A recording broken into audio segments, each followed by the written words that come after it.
সুপ্রিয়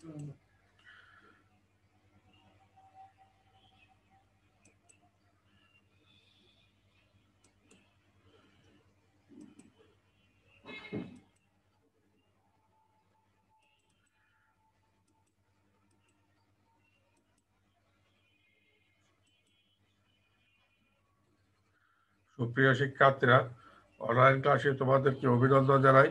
দীর্ঘদিন যাবৎ করোনার প্রভাবের কারণে আমরা তোমাদের সাথে অনলাইন ক্লাসে আছি, তোমরা ক্লাসে উপস্থিত থাকবে এই প্রত্যাশা করছি। তো সবাইকে অনলাইন ক্লাসে উপস্থিত থাকার জন্য আবারও অভিনন্দন জানিয়ে শুরু করছি আজকের ক্লাস। আজকের ক্লাসের শুরুতেই আমরা তোমাদেরকে স্বাগতম জানাই যে ক্লাসে উপস্থিত থাকার জন্য। ফুলেল শুভেচ্ছা ও স্বাগতম জানিয়ে আমরা শুরু করছি। প্রথমেই আমার পরিচিতি, আমি হারাধন চন্দ্রনাথ, সহকারী অধ্যাপক ও বিভাগীয় প্রধান, কাঠিরহাট মহিলা বিশ্ববিদ্যালয় কলেজ, হাটহাজারী, চট্টগ্রাম। আমার মোবাইল নাম্বার এবং ইমেল অ্যাড্রেস রয়েছে। তো আজকে আমাদের যে অর্থনীতি প্রথম পত্রের ক্লাস, সেই প্রথম পত্রের ক্লাসে কারা উপস্থিত থাকবে? যে একাদশ ও দ্বাদশ শ্রেণীর শিক্ষার্থীরা।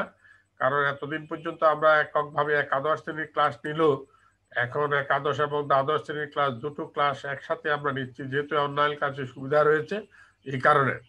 তো তোমরা একাদশ শ্রেণীর শিক্ষার্থীদের সাথে দ্বাদশ শ্রেণীর শিক্ষার্থীরা ওই অনলাইন ক্লাসে অংশগ্রহণ করবে।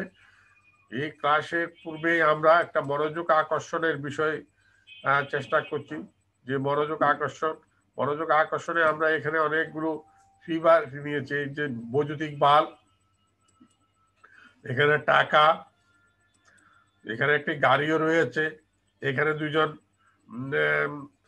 সেলার বায়ার, যে এখানে সেলার রয়েছে, সেলার মানে বিক্রেতা, বায়ার মানে ক্রেতা, ক্রেতা বিক্রেতা রয়েছে। তো ক্রেতা বিক্রেতার মধ্যে একটা বিষয় রয়েছে যে দ্রব্যের দাম যখন দামের উপর নির্ভর করে ক্রেতা বিক্রেতার মধ্যে ক্রয়ের প্রভাব বিস্তার করে। অনেক সময় দাম বাড়লে চাহিদা বেড়ে যায়, দাম কমলে চাহিদা কমে।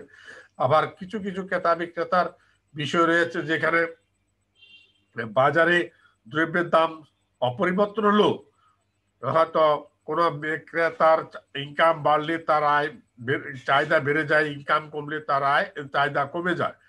এই কারণে এখানে যেমন বড় লোকরা যখন গাড়ি কিনে তখন সে তার দামের কথা চিন্তা করে না, তখন যখন তার ইনকাম বাড়ে তখন তার গাড়ি কেনার চাহিদা বেড়ে যায়, যখন ইনকাম কমে যায় তখন গাড়ি কেনার চাহিদা কমে যায়। তার কথা হচ্ছে দাম স্থির অবস্থায় কোনো পণ্যের চাহিদা বাড়তে পারে, কমতে পারে।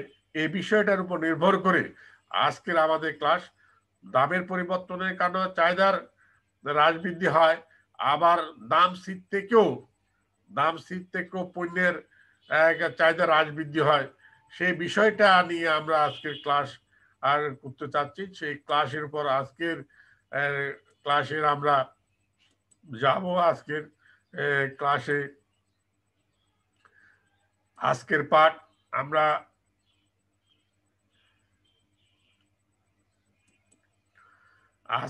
আজকের পাঠে আমরা সে বিষয়টা ইঙ্গিত দিয়েছি মনোযোগ আকর্ষণে, যে দ্বিতীয় অধ্যায় আমাদের যে চাহিদার সম্প্রসারণ, সংকোচন ও হ্রাস বৃদ্ধির মধ্যে পার্থক্য লিখো। চাহিদার সম্প্রসারণ, সংকোচন ও হ্রাস বৃদ্ধির মধ্যে পার্থক্য লিখো। তো আমরা এখন এখান থেকে আমরা কি শিখবো? শিখন ফল মানে একটা পাঠ আলোচনা করলে সেখান থেকে কি শিক্ষা লাভ করা যায়, সেইটা হচ্ছে শিখন ফল। এই শিখন ফলগুলো আমরা একটা একটা দেখব। যে চাহিদা বিধি বলতে পারবে, দুই, চাহিদা বিধি ব্যাখ্যা করতে পারবে, 3, চাহিদার সম্প্রসারণ ও সংকোচনের সংজ্ঞা বলতে পারবে, 4, চাহিদার হ্রাস বৃদ্ধির সংজ্ঞা বলতে পারবে, 5, চাহিদার সংকোচন, সম্প্রসারণ, সম্প্রসারণ সংকোচন চিত্রে ব্যাখ্যা করতে পারবে। চাহিদার হ্রাস বৃদ্ধি, 6 নম্বরে চাহিদার হ্রাস বৃদ্ধি চিত্রে ব্যাখ্যা করতে পারবে। এখন আমরা চাহিদার সম্প্রসারণ, চাহিদার সম্প্রসারণটা কি সে বিষয়ের সংজ্ঞা আমরা দেখব। চাহিদার সম্প্রসারণ যে অন্যান্য অবস্থা অপরিবর্তিত থেকে কোনো দ্রব্যের দাম যদি তার চাহিদার পরিমাণ বাড়ে, দাম যদি বাড়ে তবে চাহিদার পরিমাণ বাড়ে, তবে চাহিদা তাকে চাহিদার সম্প্রসারণ বা প্রসারণ বলে। অন্যান্য অবস্থা অপরিবর্তন থেকে কোনো দ্রব্যের দাম বাড়ার ফলে যদি তার চাহিদার পরিমাণ বাড়ে তবে তাকে চাহিদার প্রসারণ বা সম্প্রসারণ বলে। তাহলে দাম স্থির আছে, দাম বাড়ার ফলে অন্যান্য অবস্থা অপরিবর্তন বলতে অন্যান্য অবস্থা বলে ভোক্তার আয়, রুচি, অভ্যাস, এগুলো যে অন্যান্য অবস্থা অপরিবর্তন, এগুলো অপরিবর্তন থেকে দ্রব্যের দাম যদি বাড়ার ফলে তার চাহিদার পরিমাণ বাড়ে, দ্রব্যের দাম কমার ফলে, কোনো দ্রব্যের দাম কমার ফলে তার চাহিদার পরিমাণ তখন বাড়ে, তখন তাকে চাহিদার প্রসারণ বা সম্প্রসারণ বলে। তাহলে দাম যদি কমে চাহিদার পরিমাণ বাড়ে, যেটুকু বাড়ে সেটা হচ্ছে চাহিদার প্রসারণ বা সম্প্রসারণ, প্রসারণ বা সম্প্রসারণ। এখন চাহিদার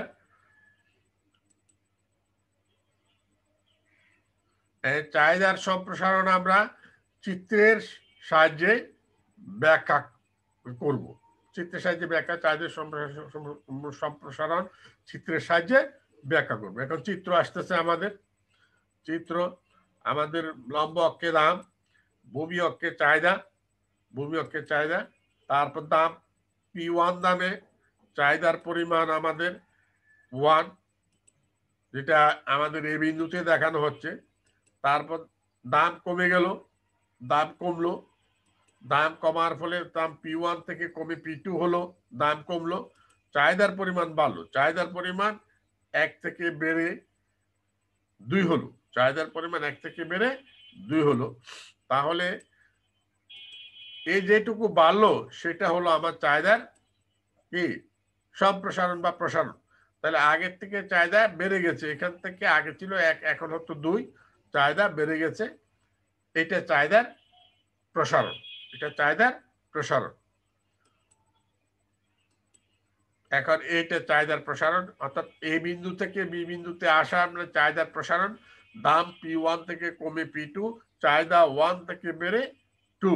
তাহলে চাহিদা এখানে মাঝখানে বাড়লো কত? 1 পরিমাণ চাহিদা, 1 একক চাহিদা বেড়েছে, এটা চাহিদার সম্প্রসারণও বলতে পারি, প্রসারণও বলতে পারি।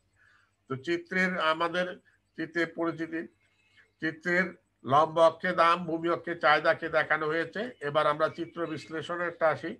চিত্রে P1 দামে চাহিদার 1 একক, যা এই বিন্দুতে দেখানো হয়েছে। দাম P1 থেকে P2 তে হলে চাহিদা বেড়ে Q1 থেকে Q2 হয়, Q1 থেকে Q2 হয়। বি বিন্দুতে দেখানো হয়েছে, বি বিন্দুতে দেখানো হয়েছে দাম P1 থেকে যখন P2 হয় চাহিদার পরিমাণ Q1 থেকে Q2 হয়। তাহলে Q1 থেকে Q2 হয় মানে Q1 থেকে Q2 হলো, তাহলে চাহিদার পরিমাণ, চাহিদার সম্প্রসারণ বা প্রসারণ কত হলো? Q1 Q2, Q1 Q2, এটা চাহিদার সম্প্রসারণ। এখন আমরা দেখব চাহিদার আর সংকোচন। চাহিদার সংকোচন, চাহিদার সংকোচনের সংজ্ঞাটা কি? অন্যান্য অবস্থা অপরিবর্তন থাকলে কোন দ্রব্যের দাম বাড়লে যদি তার চাহিদার পরিমাণ কমে তবে তাকে চাহিদা সংকোচন বলে। অন্যান্য অবস্থা, আবারও বলছি, অন্যান্য অবস্থা মানে ভোক্তার আয়, রুচি, অভ্যাস, বিভিন্ন অবস্থা যদি অপরিবর্তন থাকে, কোন দ্রব্যের দাম যদি বাড়লে তার চাহিদার পরিমাণ কমে তবে তাকে চাহিদা সংকোচন বলে। বুঝতে পারছো? চাহিদা সংকোচন বলে। এখন আমরা সেই বিষয়টাকে চিত্রের সাহায্যে আমরা দেখাবো। চিত্রের সাহায্যে দেখো,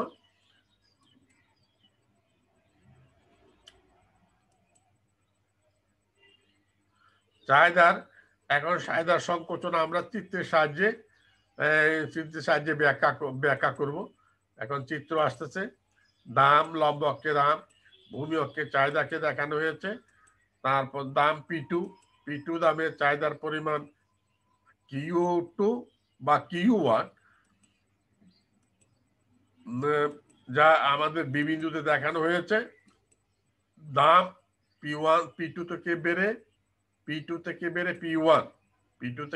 P1, চাহিদার পরিমাণ কমে Q2 থেকে বেড়ে Q2 থেকে কমে Q1, দাম বাড়লো, এদিকে চাহিদা কমলো। সেটা আমরা দেখাচ্ছি এ বিন্দুতে দেখানো হচ্ছে আমাদের এই যেটুকু বি থেকে এ তে চলে গেল, এটা চাহিদার সংকোচনের কারণে, চাহিদা কমে যাওয়ার কারণে হলো সংকোচন। এখন সেটা আমরা চিত্রের মাধ্যমে দেখে, চিত্রের লম্ব অক্ষে দাম, ভূমি অক্ষে কিউ চাহিদাকে দেখানো হয়েছে চিত্র বিশ্লেষণে। চিত্রে P2 দামে চাহিদার পরিমাণ Q2 বি বিন্দুতে দেখানো হয়েছে। দাম P2 থেকে বেড়ে P1 হলে চাহিদার পরিমাণ কমে Q2 থেকে কমে Q1 হয়। দাম P1 থেকে বেড়ে যখন P2 থেকে বেড়ে যখন P1 হয়, চাহিদার পরিমাণ তখন Q1 থেকে Q2 থেকে কমে Q1 হয়, Q2 থেকে কমে Q1 হয়। এতে তাই চাহিদার সংকোচন Q1 Q2, চাহিদার সংকোচন Q1 Q2। তাহলে আমাদের কি দেখা যাচ্ছে, চাহিদার সম্প্রসারণ সংকোচনের যে বিষয়টা, এখানে সংকোচনটা এখানে দেখানো হচ্ছে। এখানে বি থেকে এতে গেছে সংকোচন, আর যদি এ থেকে বিতে আসে সেটা হবে প্রসারণ বা সম্প্রসারণ।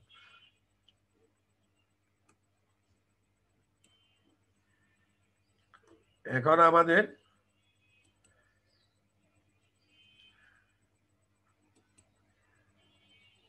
এবার আমরা দেখাবো চাহিদা হ্রাস বৃদ্ধির সংজ্ঞা। চাহিদা হ্রাস বৃদ্ধি, এখানে আগে বলেছি চাহিদা অপেক্ষকে বর্ণিত বিভিন্ন নির্ধারক সমূহের মধ্যে আলোচ্য দ্রব্যের দাম স্থির থেকে অন্যান্য নির্ধারক সমূহের, যেমন ভোক্তার আয়, রুচি, সময় সম্পর্কিত যে কোনোটির পরিবর্তনের ফলে দ্রব্যের চাহিদার পরিবর্তন হয়, তাকে চাহিদার হ্রাস বৃদ্ধি বলে। চাহিদা অপেক্ষকের বিভিন্ন নির্ধারক সমূহ, যেমন এর মধ্যে দ্রব্যের দাম স্থির থাকবে। নির্ধারক সমূহ কি? যেমন ভোক্তার আয়, রুচি, সময় সম্পর্কিত অন্যান্য উপকরণ যে কোনো একটির পরিবর্তনের ফলে চাহিদার পরিবর্তন হয়, তবে তাকে চাহিদার হ্রাস বৃদ্ধি বলে। তাহলে চাহিদার হ্রাস বৃদ্ধির দ্বারা চাহিদার পরিবর্তন বোঝানো হয়, চাহিদার পরিবর্তন এখানে চাহিদার রেখারও পরিবর্তন হয়ে যাবে, চাহিদা রেখার পরিবর্তন হয়ে যাবে। তো আমরা এখন চাহিদা বৃদ্ধির কারণসমূহ, চাহিদা কি কারণে বৃদ্ধি পায়। ভোক্তার আয় বৃদ্ধি পেলে চাহিদা বৃদ্ধি পেতে পারে। ভোক্তার রুচির অনুকূল পরিবর্তন হলে চাহিদার পরিবর্তন হতে পারে। সম্পর্কিত দ্রব্যের দাম হ্রাস পাইলে চাহিদার পরিবর্তন হতে পারে। দাম হ্রাস পেলে সম্পর্কিত দ্রব্য, বিলাস দ্রব্য বা পরিবর্তক দ্রব্য, পরিপূরক দ্রব্য, এগুলো সম্পর্কিত দ্রব্যের দামের পরিবর্তনের ফলে চাহিদার বৃদ্ধি হতে পারে। তাহলে দ্রব্যের দাম স্থির অবস্থায় ভোক্তার আয় বৃদ্ধি পেলে চাহিদা যতটুকু বৃদ্ধি পায় তাকে চাহিদার বৃদ্ধি বলে, তাহলে আমাদের এখানে দ্রব্যের দাম স্থির অবস্থায় ভোক্তার আয় বৃদ্ধি পেলে চাহিদা যতটুকু বৃদ্ধি পায় তাকে চাহিদার বৃদ্ধি বলে। তাহলে দাম স্থির অবস্থায় ভোক্তার আয় বাড়লে, ভোক্তার আয় বাড়তে পারে বা রুচির পরিবর্তন হতে পারে, আবহাওয়ার পরিবর্তন হতে পারে। মনে করেন এখন শীতকালে গরম কাপড়ের চাহিদা বেশি, গ্রীষ্মকালে গরম কাপড়ের চাহিদা কম, তাহলে সেখানে আবহাওয়ার কারণে চাহিদার পরিবর্তন হতে পারে।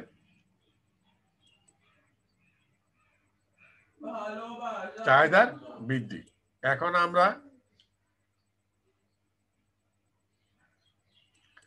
এই বিষয়টা আমরা চিত্রের সাহায্যে এখন দেখাবো।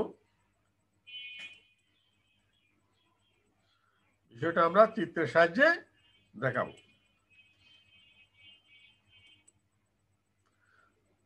সাহায্যে আমরা ব্যাখ্যা করবো এখন চাহিদার বৃদ্ধিটা চিত্রের সাহায্যে। লম্ব অক্ষে দাম, ভূমি অক্ষে চাহিদা,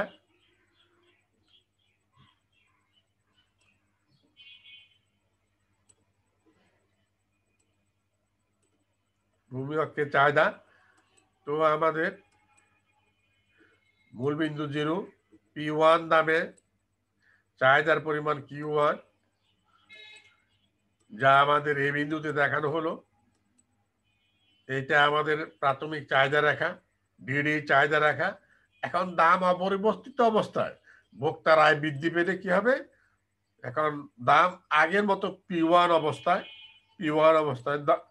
চাহিদার পরিমাণ বেড়ে যাচ্ছে। ভোক্তার আয় বাড়ার কারণে চাহিদার পরিমাণ বেড়ে যাচ্ছে এবং চাহিদা রেখা ডান দিকে স্থানান্তরিত হয়ে D1 চাহিদা রেখা হলো, D1 চাহিদা রেখা হলো। এই এখন এইখানে এখন চাহিদার পরিমাণ আগে Q1 ছিল, এখন Q2 হয়ে গেছে। চাহিদার পরিমাণ এখন Q2। এই চাহিদার পরিমাণ বেড়ে গেল, চাহিদার পরিমাণ Q1 Q2 পরিমাণ বেড়ে গেল। এটা চাহিদার বৃদ্ধি। এখন সেটা লম্ব অক্ষে দাম, ভূমি অক্ষের চাহিদাকে দেখানো হয়েছে। চিত্র বিশ্লেষণ, P1 দামে চাহিদা Q1 একক এই বিন্দুতে দেখানো হয়েছে।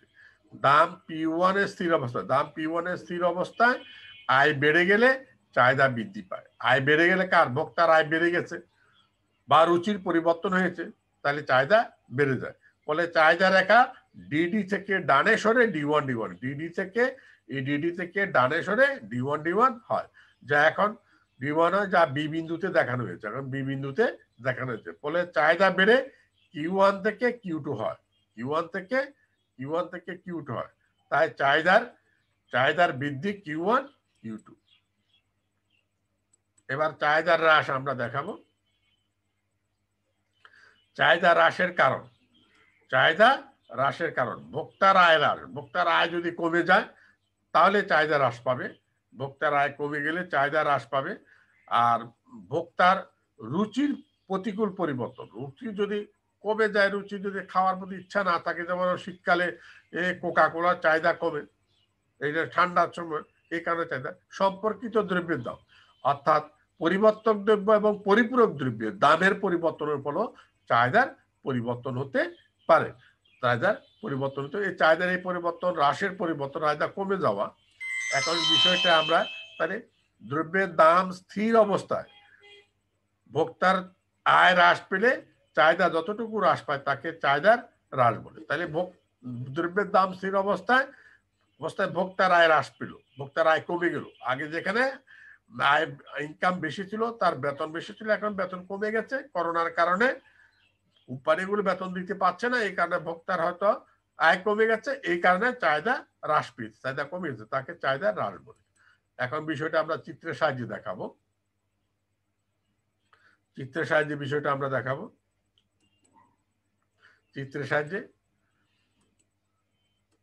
চিত্রের লম্ব অক্ষে দাম, ভূমি অক্ষে চাহিদাকে দেখানো হয়েছে। P1 দামে চাহিদার পরিমাণ Q1, এখানে Q1 দেখানো হচ্ছে, এটা ডিডি চাহিদা রেখা।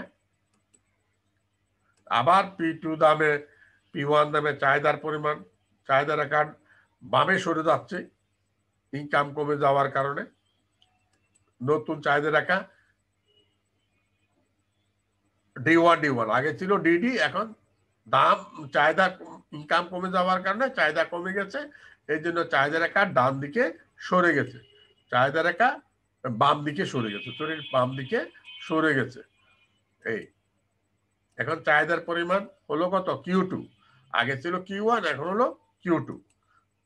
এই Q1 এখন চাহিদার এই কমে যাওয়ার পরিমাণ Q1 Q2 এইদিকে শুরু করছে, চাহিদা রেখা বাম দিকে সরে গেছে। এখন চিত্র পরিচিতি, চিত্রের লম্ব অক্ষে দাম, ভূমি অক্ষের চাহিদাকে দেখানো হয়েছে। চিত্র বিশ্লেষণ, চিত্রে P1 দামে চাহিদা Q1 একক এই বিন্দুতে দেখানো হয়েছে। P1 দামে চাহিদা Q1 এই বিন্দুতে দেখানো হয়েছে। দাম P1 স্থির অবস্থায় ভোক্তার আয় কমে গেলে চাহিদা হ্রাস পায়, ফলে চাহিদা রেখা ডিডি থেকে বামে সরে বাম দিকে সরে D1 হয়। D1 যা এখন বি বিন্দুতে দেখানো হচ্ছে, বি বিন্দুতে দেখানো হয়েছে। ফলে চাহিদা কমে Q1 থেকে Q2 হয়, চাহিদা কমে Q1 থেকে Q2 হয়। তো চাহিদার সংকোচনের পরিমাণ, চাহিদার হ্রাসের পরিমাণ Q1 Q2, বুঝতে পারছো? আর চাহিদা যদি বৃদ্ধি পায় তাহলে এই রেখাটা এদিকে চলে আসবে, ডানে চলে আসবে। এখন আমরা দলীয় কাজ দিব। দলীয় কাজ, এখানে দাম স্থির 10 10 10, চাহিদার আয় 1000 2000 3000, ওদিকে চাহিদার পরিমাণকে দেখানো হয়েছে 100 200 300। এটা উদ্দীপক। চাহিদা বিধি কি? চাহিদা কি সর্বদাই দামের উপর নির্ভরশীল? খ 3, আয় চাহিদা রেখা অঙ্কন করো, তালিকা থেকে আয় চাহিদা রেখা অঙ্কন করো। 4,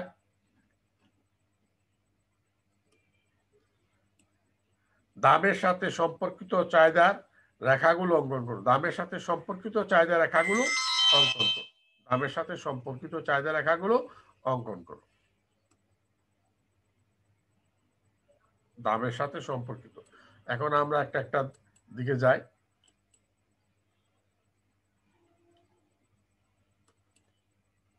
দলীয় কাজের সমাধান।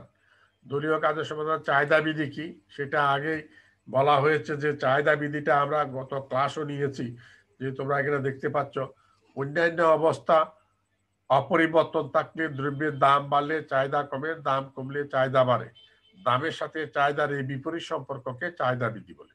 তাহলে দ্রব্যের দাম কমলে, দ্রব্যের দাম বাড়লে চাহিদা কমে, দাম কমলে চাহিদা বাড়ে, দামের সাথে চাহিদার এই বিপরীত সম্পর্ককে চাহিদা বিধি বলে। অর্থাৎ সংক্ষেপে মনে রাখতে হবে, দাম বাড়লে চাহিদা কমে, দাম কমলে চাহিদা বাড়ে, এটাই চাহিদা বিধি।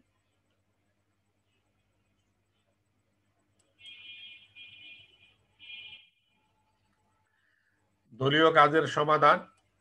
আমরা এবার প্রশ্ন নম্বর খ নং প্রশ্ন, অনুধাবনমূলক প্রশ্নের চাহিদা কি সর্বদাই দামের উপর নির্ভরশীল? তাহলে আমরা যে পড়ছি চাহিদা কি সর্বদাই দামের উপর নির্ভরশীল, আমরা জানি চাহিদা বিধিতে দেখেছি দ্রব্যের দাম বাড়লে চাহিদা কমে, দাম কমলে চাহিদা বাড়ে। তাহলে সেখানে দেখা যাচ্ছে চাহিদা দামের উপর নির্ভরশীল। কিন্তু চাহিদার যে আমরা হ্রাস বৃদ্ধিতে দেখেছি, চাহিদা সেখানে, দাম সেখানে স্থির আছে, কিন্তু অন্যান্য উপকরণের উপর চাহিদা নির্ভরশীল হয়েছে। যেমন চাহিদা সর্বদা দামের উপর নির্ভরশীল নয়, চাহিদা ভোক্তার আয়, রুচি, অভ্যাস, অন্যান্য উপাদানের উপরও নির্ভরশীল। কারণ ভোক্তার আয় যদি বাড়ে চাহিদা বাড়ে, আয় যদি কমে চাহিদা কমে। তাহলে এক্ষেত্রে চাহিদা দামের উপরে নির্ভরশীল, আয়ের উপরও নির্ভরশীল। রুচি, ভোক্তার রুচি, যদি কোনো দ্রব্যের প্রতি রুচি তার কমে যায় তাহলে তার চাহিদা কমে যাবে, যদি রুচি বেড়ে যায় তাহলে ওই পণ্যের চাহিদা বেড়ে যাবে।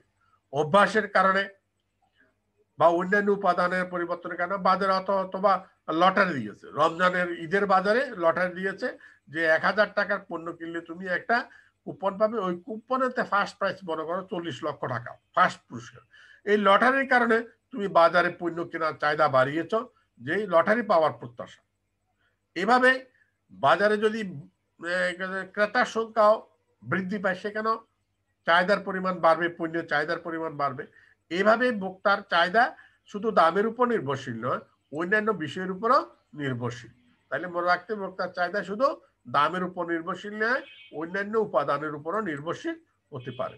দলীয় কাজের সমাধান। এখন আয় চাহিদা রেখা অঙ্কন করবো আমরা। আয় চাহিদা রেখা, এই চাহিদা রেখার, আয় চাহিদা রেখার এখানে এই যে তালিকা রয়েছে, সেই তালিকা দিয়ে রেখাঙ্কন করব। আয়, এদিকে চাহিদা, এদিকে আয়, এদিকে চাহিদা।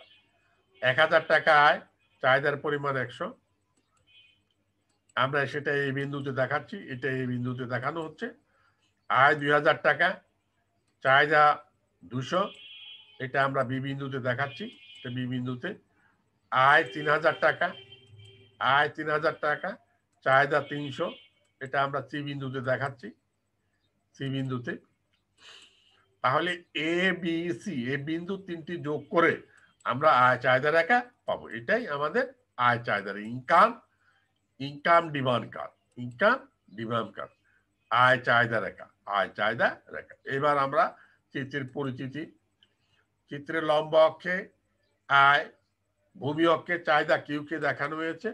এবার চিত্র বিশ্লেষণ। 1000 টাকা আয়ের চাহিদা 100 একক, যা এই বিন্দুতে দেখানো হয়েছে। 2000 টাকা আয়ের চাহিদা 200 একক, বি বিন্দুতে দেখানো হয়েছে, যা 3000 টাকা আয়ের চাহিদা 300 একক, যা সি বিন্দুতে দেখানো হয়েছে। এখন এ বি সি বিন্দুত্রয় যোগ করে ডিওয়াই ডিওয়াই আয় চাহিদা রেখা পাওয়া যায়। এখন দলীয় কাজের সমাধানে দামের সাথে সম্পর্কিত দাম চাহিদা রেখাগুলো অঙ্কন করো। দামের সাথে সম্পর্কিত দাম, আমরা অঙ্কন করতে যাচ্ছি দাম, এদিকে চাহিদা। দাম 10 টাকা, 10 টাকা দামে চাহিদা 100, এটা প্রাথমিক চাহিদা রেখা D1 D1। যখন ভোক্তার আয় 1000 টাকা, ভোক্তার আয় যখন 1000 টাকা, তখন 10 টাকা দামে চাহিদার পরিমাণ 100, D1 D1। আয় কত তখন? 1000 টাকা। এখন দাম স্থির আসতে ভোক্তার আয় যদি 2000 টাকা হয়, তখন সেক্ষেত্রে তার সেক্ষেত্রে তার চাহিদা 200। এখন এই চাহিদা 200, এখন সে এই চাহিদা রেখা অঙ্কিত হইলো। আয় চাহিদা রেখা নতুন ভাবে দাম চাহিদা রেখা D2 D2। দাম ঠিক আছে, আয় বাড়ার কারণে এই চাহিদা রেখাটা হয়েছে D2D2। এখন ভোক্তার আয় 3000 টাকা, ভোক্তার আয় 3000 টাকা হলে দাম স্থির আছে। নতুন ভাবে আবার চাহিদা রেখা অঙ্কিত হলো যে D3D3। 3000 টাকায়, তাহলে 1000 টাকায় যখন আয় তখন চাহিদা রেখা D1, 2000 টাকা যখন আয় তখন চাহিদা রেখা তার D2D2, 3000 টাকা আয় যখন আয় তার চাহিদা রেখা D3D3। তাহলে এখানে আমরা তিনটা চাহিদা রেখা পেয়েছি, যে 1000 টাকার জন্য ভোক্তার চাহিদা রেখা D1D1, তখন চাহিদা তার 100। 2000 টাকা আয়ের জন্য তার চাহিদা D2D2, তখন তার চাহিদা 200। 3000 টাকা আয়ে তার চাহিদা রেখা D3D3, তখন তার চাহিদার পরিমাণ 300। এখন আমরা এটাকে চিত্রটার আয় চাহিদা রেখা, আমাদের এগুলো সবগুলো আয় চাহিদা রেখা, দাম চাহিদা রেখা, দাম চাহিদা রেখা এগুলো সবগুলো দাম চাহিদা রেখা, সবগুলো দাম চাহিদা রেখা। চিত্র পরিচিতি। চিত্রে লম্ব অক্ষে আয় ওয়াই কে, ভূমি অক্ষে চাহিদা কিউ কে দেখানো হয়েছে। এখানে আমরা সেটা দেখাচ্ছি যে 10 টাকা আয়ে চাহিদা 100 একক, তখন ভোক্তার আয় 1000 টাকা, এই বিন্দুতে দেখানো হয়েছে। 10 টাকায় স্থির অবস্থায়, 10 টাকায় দাম, 10 টাকায় স্থির অবস্থায় 2000 টাকা আয়ে চাহিদা 200 একক। 2000 টাকা আয়ে, এই 2000 টাকা আয়ে চাহিদা 200 একক, যা বি বিন্দুতে দেখানো হয়েছে। 3000 টাকা আয়ে চাহিদা 300 একক, যা সি বিন্দুতে দেখানো হয়েছে। তাহলে D1D1, D2D2, D3D3 এই তিনটি দাম চাহিদা রেখা তালিকা থেকে অঙ্কিত হলো।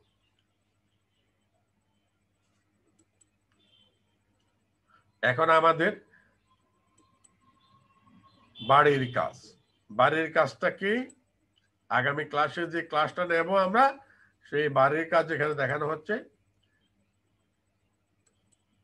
চাহিদা কাকে বলে? চাহিদা সূচি থেকে চাহিদা রেখা অঙ্কন করো। রেফারেন্স বই, রেফারেন্স বই, রেফারেন্স বই অর্থনীতি প্রথম পত্র, একাদশ দ্বাদশ শ্রেণী, রঞ্জিত কুমার নাথ। রঞ্জিত কুমার নাথের বইটা এখানে দেখানো হচ্ছে। তো বইটা কেনার সময় তোমরা লক্ষ্য রাখতে হবে জুন 2020-এর সংস্করণটা কিনতে হবে, জুন 2020-এর। এছাড়াও তোমরা যদি আরেকটা অতিরিক্ত বই পড়তে চাও, তাহলে অক্ষরপত্রের বইটা তোমরা দেখতে পারো, প্রাঞ্জলি, এটাও দেখতে পারো, কিন্তু এই বইটা তোমাদের কিনতে হবে, রঞ্জিত বাবুর বইটা কিনতে হবে।